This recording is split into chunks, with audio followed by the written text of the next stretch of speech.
Hi guys, welcome back to my channel. I'm Zandela Seka. I hope that you are all well. If you are new to the channel, please do not forget to subscribe.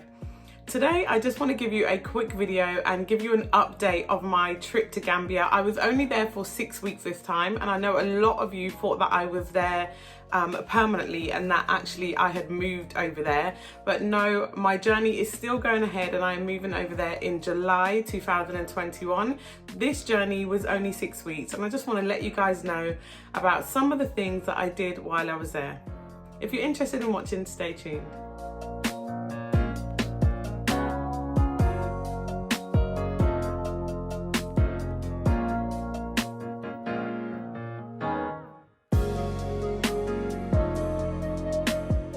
This was just my second time visiting Gambia during rainy season, and I have to say that this rainy season was really bad.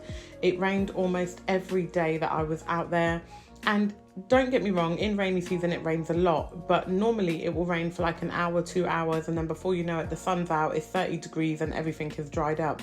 The normal roads that don't usually get heavily affected by the rainy season were absolutely flooded this time round. The roads were poor in almost every area, and it was really hard to get around. Because of the rainy season and because of COVID, Gambia just felt very different this time round. I previously posted a video showing some of the damage that the rainy season does to the roads in Gambia, and a lot of people in my comment section just assumed that the roads that I showed in my video were all of the roads in Gambia. But a typical main road in Gambia actually looks like this. The roads that I showed in my previous video were just the off-roads. So if you were driving down this road and then you took a left or you took a right and you were going into the villages, those roads are normally affected by the rainy season as they're normally just made out of sand. Majority of the main roads in Gambia are not affected by rainy season and look like this. So my husband and I have a little mini market in Gambia, and while we were setting up our shop, a young girl came into the shop and asked to buy a nappy, and the nappies were 6 Dalasi, and she only had 10 Dalasi on her. So because we were just stocking the shelves, we didn't have any change inside the shop. So my husband was saying, you know, go back and get 2 Dalasi and then come and get 2 nappies, or give me the 10 Dalasi and I'll give you the change tomorrow. But the little girl didn't want to do it. She was saying, you know, that she has to get a nappy for her mum and that she has to bring back the 4 Dalasi change. So I said to my husband, just give the girl the nappy. He was saying, no, you can't just give her the nappy. People will take advantage of you. And that, you know, there'll be, you know, that the people will take advantage of me if I work inside the shop. So I was like, no, people won't take advantage of me. I'm not silly. Like, I know when someone's trying to hustle you or when someone really just needs the help. So in the end, I gave the girl 2 nappies and I told her, keep the Dalasi, like it's just 10 Dalasi, keep the Dalasi and take the 2 nappies. She will hopefully, or her mum will hopefully remember the generosity and make sure that the shop is okay. If she ever walks past and sees someone doing something to the shop, then hopefully she'll keep an eye out for us and make sure that things are safe. So I asked my husband, why would a mum buy 1 nappy? Like, what is she going to do tomorrow evening? Why would she just buy 1 nappy? She's obviously using the nappy for when the baby is sleeping because she's not bothered about during the day. She uses reusable nappies during the day. So my husband said maybe tomorrow her husband will go out to work and earn enough money for her to be able to buy another nappy. Now, I wasn't aware that in Gambia people buy single nappies or single everything. So you can have a big bottle of oil and someone might come and say that they just want to buy a cup of oil and things like that. People buy things based on what they need now rather than what they need for the entire week because their income is so daily. This really got me thinking about some of the locations that Gambians earn money and how will this lockdown affect them. There are some areas in Gambia that are always busy, no matter whether it's tourism season or not. Senegambia is normally very busy during tourism season. Around Christmas time, it's a very busy area. But even in the off season, Senegambia normally has a lot of people there. There's a craft market there. there's lots of restaurants and there's nightclubs there. So there's always people around and it's always vibrant around the area. This time around it was a complete ghost town, and it really did get me thinking about those people who have to earn money on a daily basis. Anyone that's been to Gambia before will tell you that Westfields is another really busy area in Gambia. It's normally full of street vendors, all the banks are there. It leads you straight onto Caraba Avenue, which is a really busy street in Gambia. It has loads of shops, banks, it has things where you can go and get kitchen supplies, building supplies, etc. It's normally a really busy area, the same as Serekunda. So Serekunda is normally a very busy marketplace in Gambia. So this was Serekunda Market just a few days after I came out of quarantine, and the government had announced that they were going into a 90-day lockdown, and it really made me start thinking about the effects that COVID would have on Gambia. Not necessarily the increase in COVID cases, but the effect that it would have on the people of Gambia that earn money on a daily basis. How would they survive a 90-day quarantine with all non-essential shops and restaurants all closed?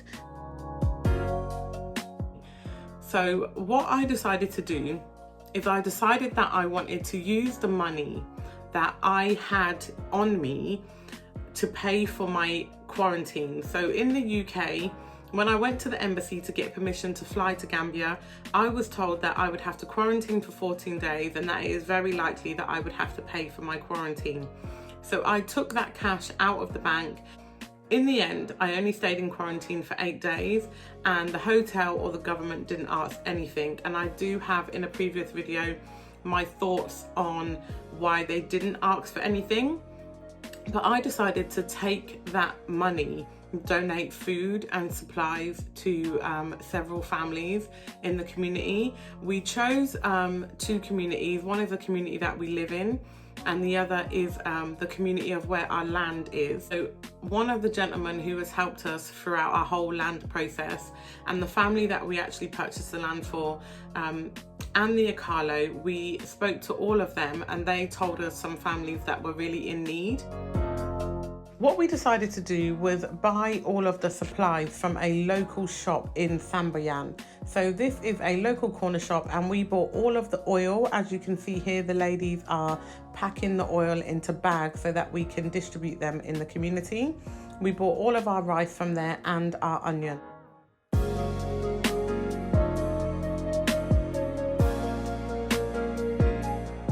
So we managed to actually distribute food and supplies to 59 families. While we were packing all the bags inside the store, a few people came up to us and asked us for some bags as word got out in the community. But we actually delivered 49 bags to people and distributed 10 bags while we were still inside the store.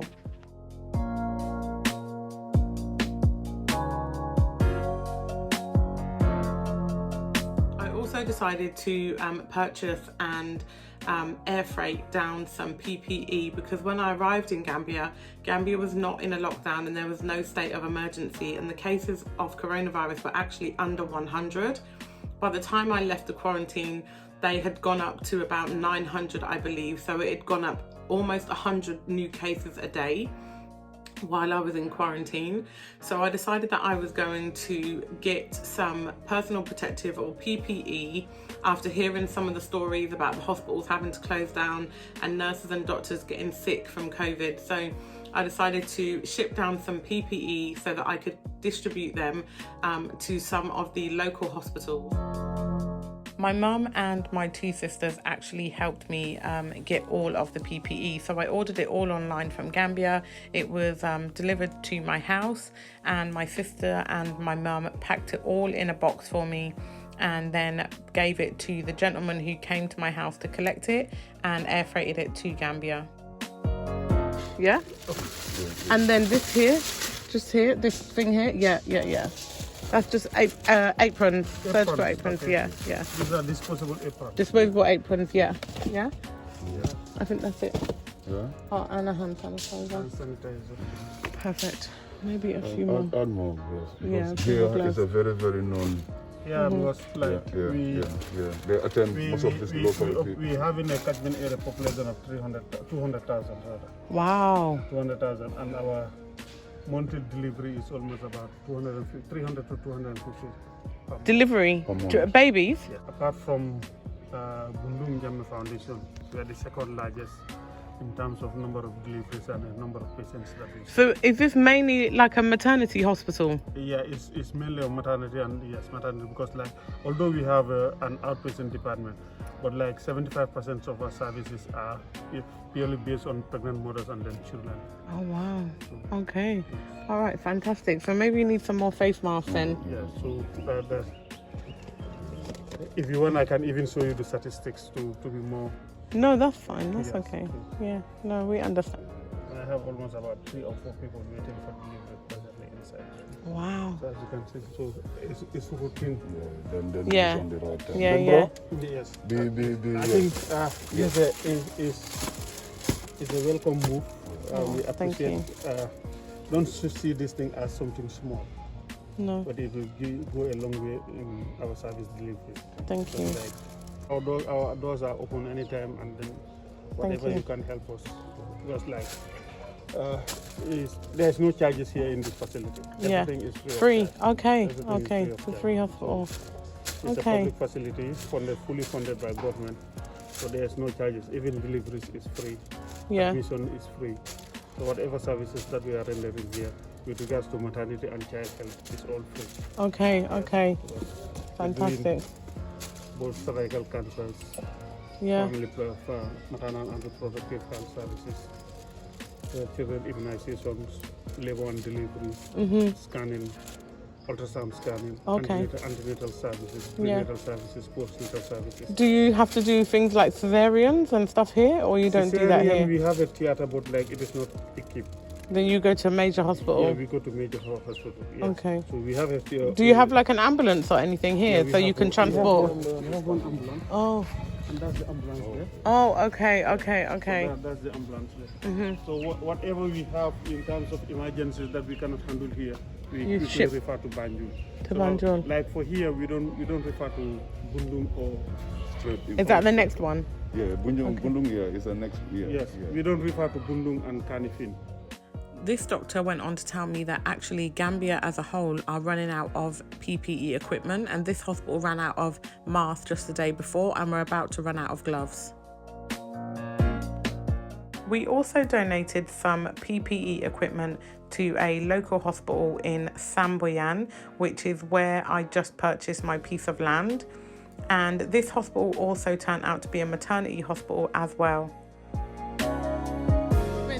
About 6 beds in maternity. Yes, 6 beds. Okay. And if there's an emergency, then you use the ambulance and you take them to the main hospital? Yes, I evacuate them so that they can have proper management. Yeah. Yeah, Okay. Fantastic. Thank you so much. You're welcome. I used the last bit of money that I had to contribute towards Usman Toure getting to Rwanda, and he is a young man based in Gambia who was introduced to us by the Bla Xit family, and it was my pleasure to contribute towards his journey. We want to say thank you to all the donors, everybody that supported. I want to say a big thank you to Zandela, who I should have invited, but I know it's a bit late now to be calling people and inviting them in. But I want to say a big thanks to Zandela, Andre, Benjamin, the NBA people, every single person that donated. There's so many, but we are doing a video of the farewell meal. And so there we're going to put a thank you to everybody that donated. So I also went and looked at some commercial spaces, some for some friends of mine who are trying to do business in Gambia, and then also for myself. So we went and looked at a few different commercial units in Gambia. I just thought I'd take you around some of the commercial spaces that I actually went to go and have a look at, just so you get a rough idea of what is out there in Gambia.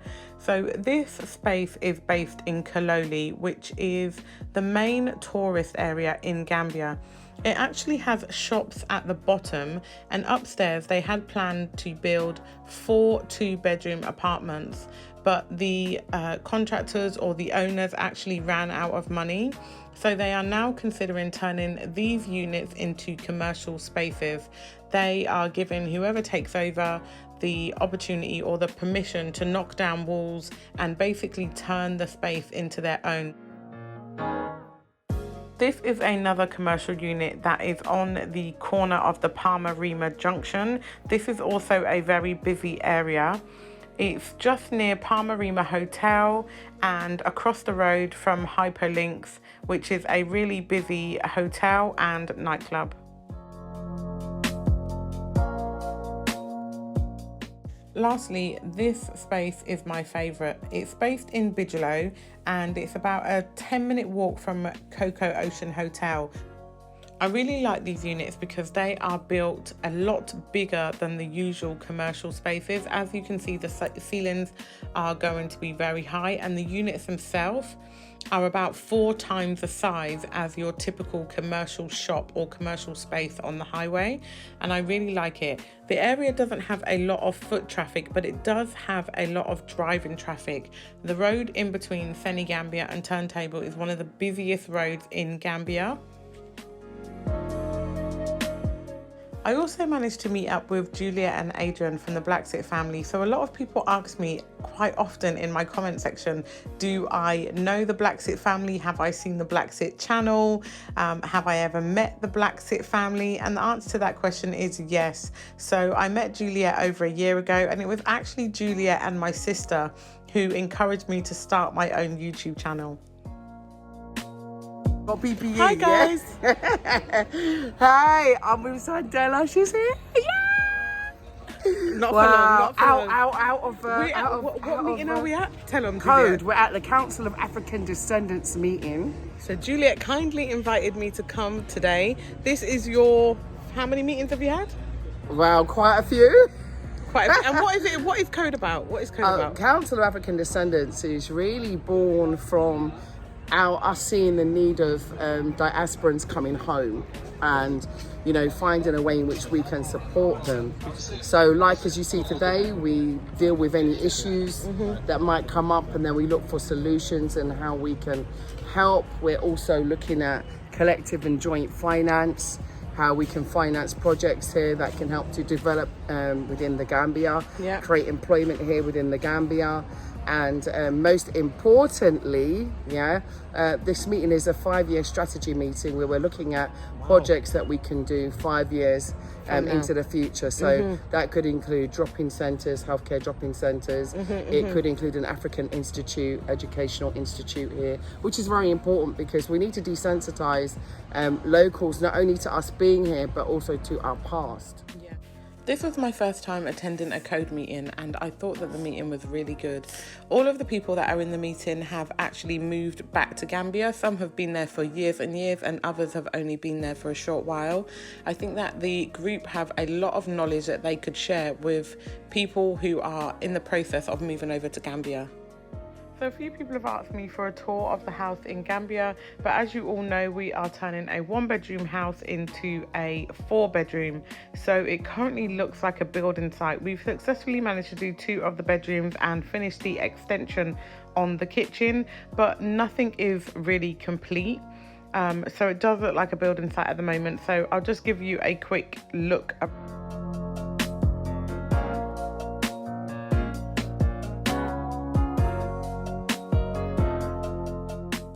I love doing a bit of DIY, so while it was raining, I decided to paint the bedroom doors black. They're not finished yet, but this is them halfway done.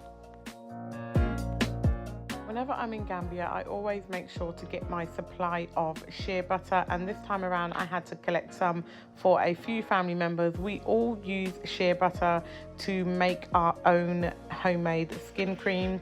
If you don't know what shea butter is, there are lots of YouTube videos that will explain to you what shea butter is. And I also use natural Gambian black soap that you can see, so I bought 3 kilos of each so that I could bring them back to the UK.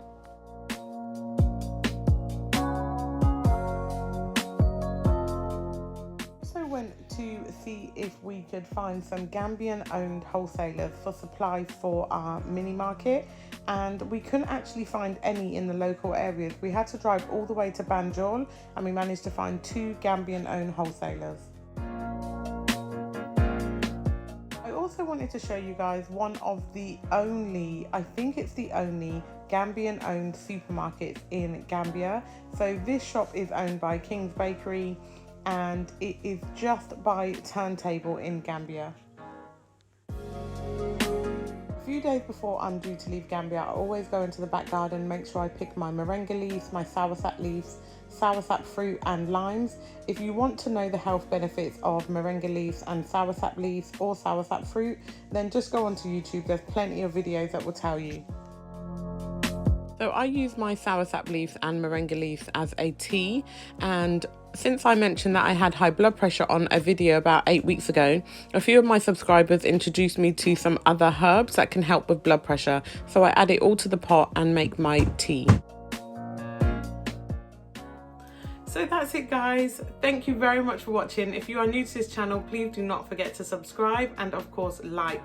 And if my content is useful for anybody that you know, please do not forget to share. Take care.